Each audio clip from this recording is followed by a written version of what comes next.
Hi, I'm Anna Sheftel, principal of the School of Community and Public Affairs. And I'm Hana Sharafati Zangane, a student at the school. And welcome to La Grande Histoire d'une Petite École.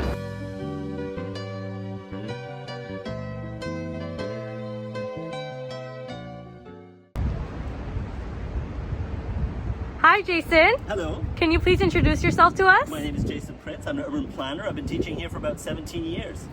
Oh my God, that is a long time. How did you start up with the SCPA? Oh my God. So Eric Schrag, he was the founder of the school, the graduate diploma part of the school. I was a former student of his. For some reason, he thought I'd be great at coordinating some work that they were doing. So he contacted me, and over a summer of 2006, I think it was, 2005 or 2006, I kind of helped coordinate and did some kind of research. And I think I taught a course for a week in the context of an exchange of expertise between Ukraine, and the School of Community and Public Affairs. So that's how I started my career. I taught a course in housing. I think there were 12 professors from Ukraine. What year was this? This is like 2006, and there were like 12 professors from Ukraine here, in the basement, and I taught them about how we do social housing in Montreal, and particularly the role of GRTs and stuff like that. And I found out that there wasn't anything written about it. We had 20 years of experience in Montreal and Quebec in supporting the development of co-ops and nonprofit housing, and nobody had written about it. It was totally crazy. So I had to teach a course. I'm not a teacher. So anyway, that's how I began my career. Tell us more about this Ukraine project you mentioned. Well, money from the government fell from the sky, to encourage community economic development, to share our practice here in Montreal, particularly and Quebec, but mostly in Montreal. Our work over decades in community economic development with our colleagues in Ukraine. Government money falling out of the sky to encourage collaboration between the two countries. We could put this project in a geopolitical context, and I invite the listeners and researchers and smart people to go back and look at that moment and the years just before that moment, and try and understand why would Canada be putting money into exchanges in community economic development between Ukraine and Canada. I have no answers to that question, but I think there's some interesting questions around that. I was just going to ask you what your answer was, but you said you didn't have one. No, I'm not going to hesitate that on film. Got We it. can have a beer afterwards and I'll tell you my conspiracy theory. But I can say that Canada made a list of about 8 before this moment. I can't remember what year it was, 2000. It was under Jean Chrétien's government. Canada suddenly decided that instead of doing like 100 different agreements in economic development in development with countries around the planet according to Canadian priorities, they were going to put all of their eggs into one basket. 8 countries, and in the list of countries was Ukraine. Very interesting. What is the geopolitical importance of Ukraine at that point? Are we already starting to see something in the zeitgeist and I don't know. You go and think about that a little more. I will. So tell us a little bit about how it was to be in Eric Schrag's class. You said you were a student? I was a student in Eric's class back in 1990. How old am I? Hey, you're not supposed to ask a man his age. I think it was 1991 or 92 or 93. I was in Eric Schrag when he was still a prof at McGill University. I was in his community economic development class. And I was doing research on a student housing co-op. In fact, I wrote a paper for Eric Schrag on what it's like to be organizing a housing co-op for students, and how anything like as intense as organizing and then getting a building, and then having to manage that building, whatever hope you might have to connect, the student energy with the broader community evaporates because you're spending 150% of your time organizing internally. So it really is a very sterilizing environment. When you start a big project, most of your energy, your activism energy, is you don't have time. Add to that complexities of raising a family later on in life, it's very hard. So when you're starting a project, you have to recognize that if you're going to do it well, it's going to take a lot of your time. And you might hope to be able to do stuff outside, but maybe think better twice. So you ended up working on this social housing project. Yeah. And how did you end up within the SCPA? Well, so between that moment when I was a co-founder of a student housing co-op, and I think we did it in 1990. I got it incorporated and set up in 1993 or 94. And then afterwards, I went to the Arctic, I went around the place, I learned some stuff, and then I came back to Montreal. I got involved in Benny Farm housing project. So I worked on that one too for 3 or 4 years, and I worked in various kinds of support roles. So I had quite a lot of experience with non-profit housing in Montreal. So that when the course, when they were putting together the course, Eric thought I'd be a good person to sort of share the ground experiences with our colleagues in Ukraine, the 10, 12 professors who came in.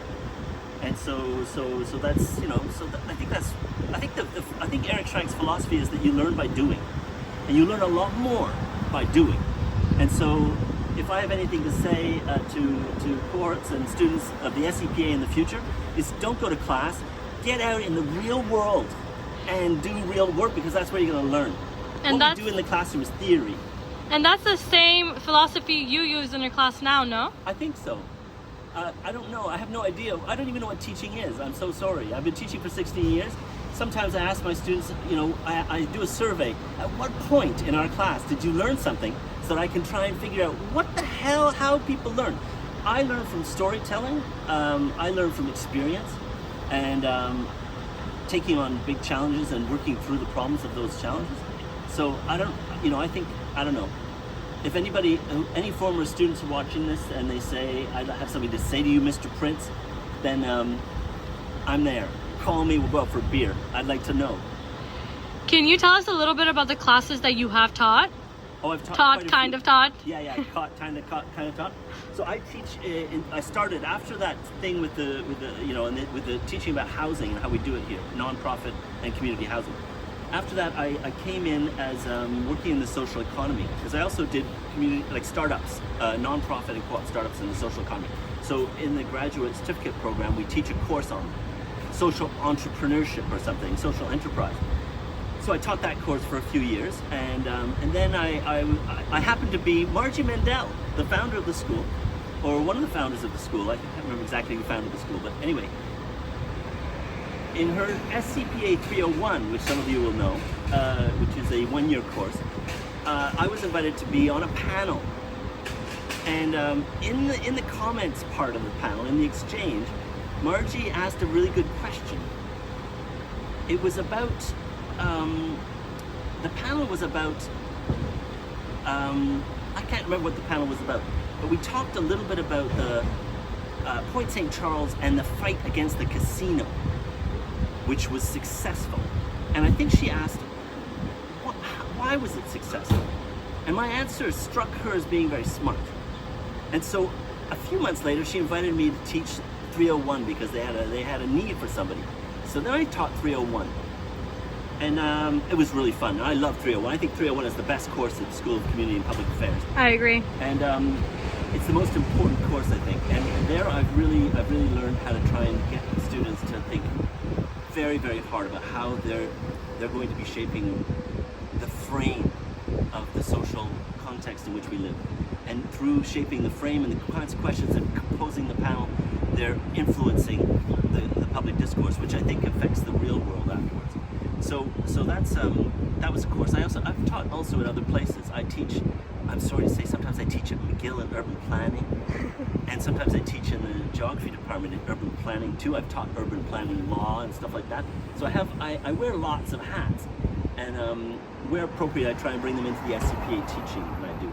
I also do. I've also taught 412 sometimes, which is the capstone course. Maybe that's where we do a public consultation simulation, and I've jerry-rigged that one to be more fun.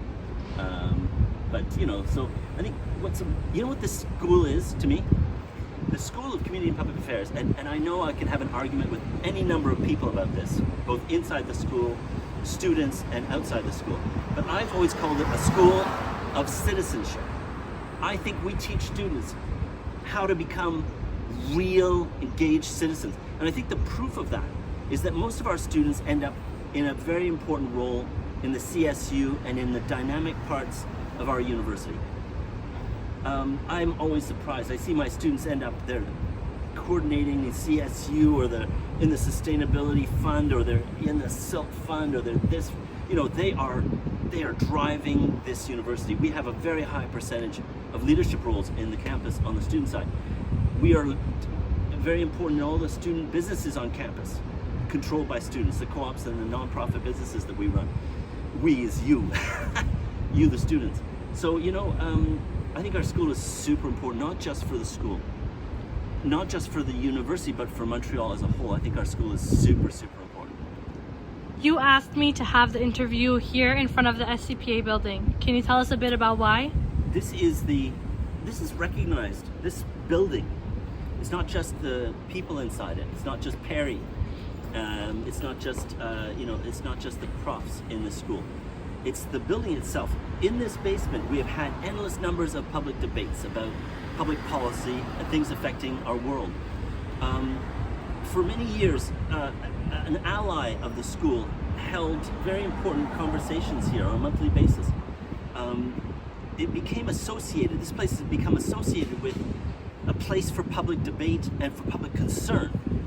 And so, and of course, it's our nest. Our students, the 150 students live in this nest, you know, and go through this nest. It's our nest. We need a physical space, and it's now threatened.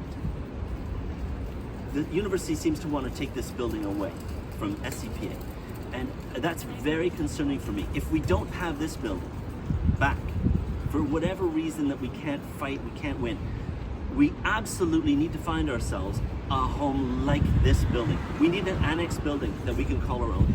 I think the identity of the School of Community and Public Affairs needs that kind of intimacy, physical intimacy, in order for us to thrive and to do the work that we do. In the years that you've been with the SCPA and as well with the CED, have you spent a lot of time in this building? Of course. All my teaching was done in this school. Many of the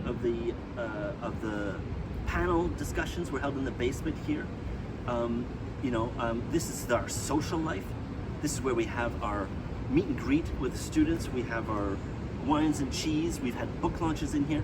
There are any number of things that we've done in this building. This is really a social life. It's not just a building. It's not just a bunch of gravestones.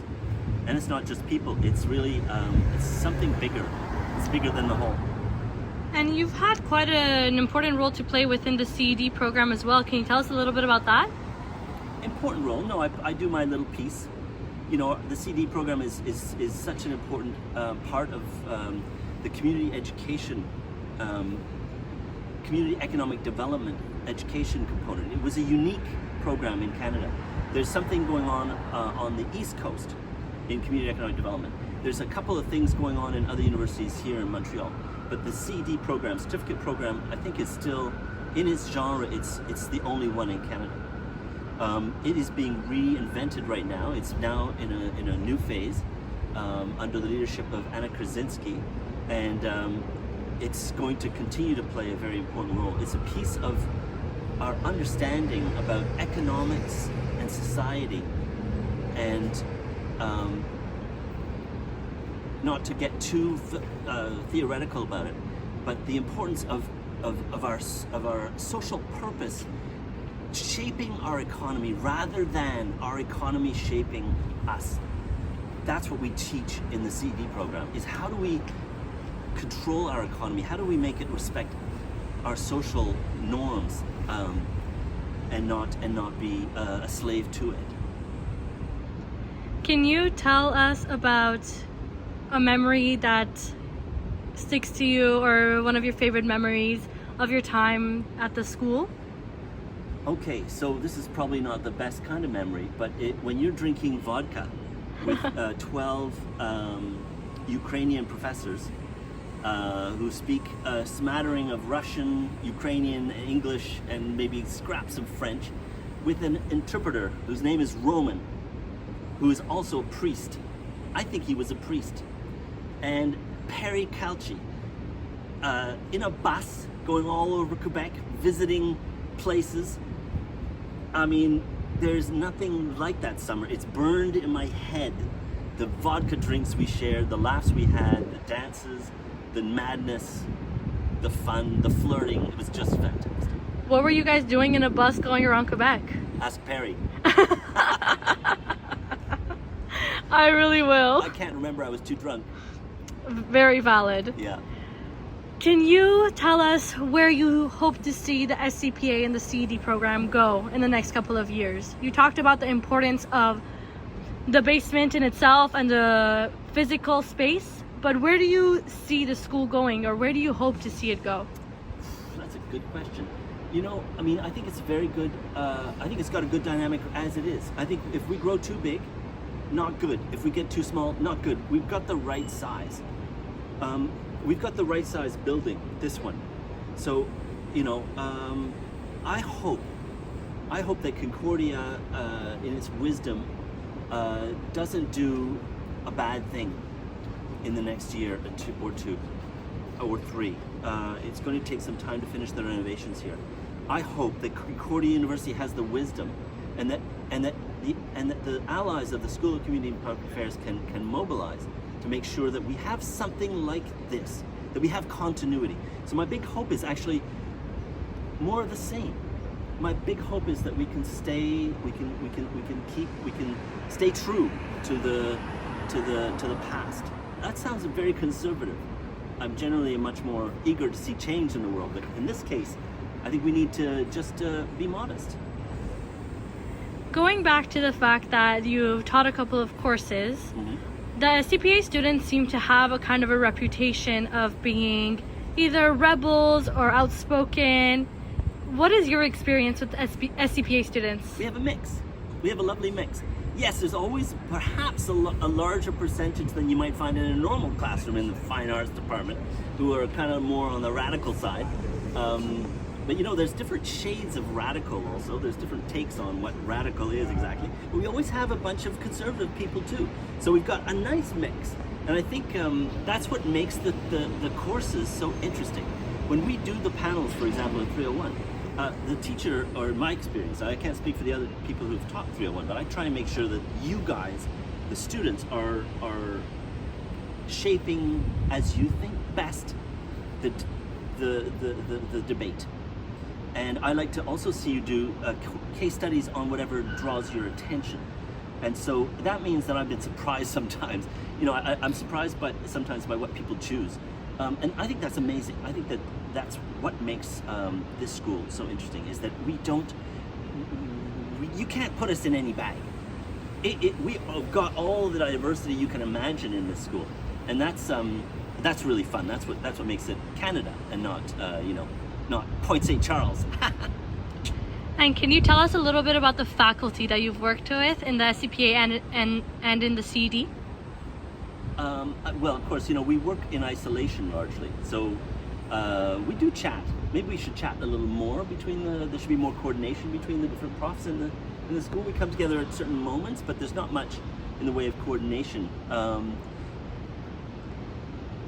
You know, maybe that's a place where we could do a little better, is maybe we should do some more kind of holistic planning of the whole thing. And oh, by the way, and I am a part-time faculty, right?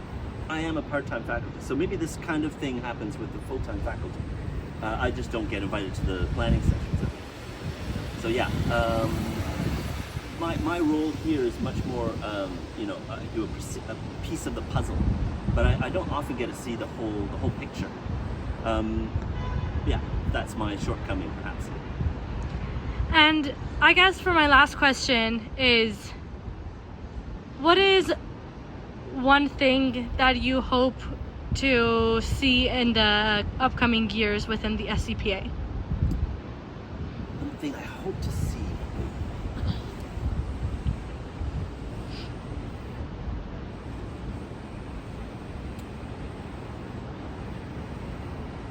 Well, I hope to see the announcement and a ribbon cutting for a brand new building.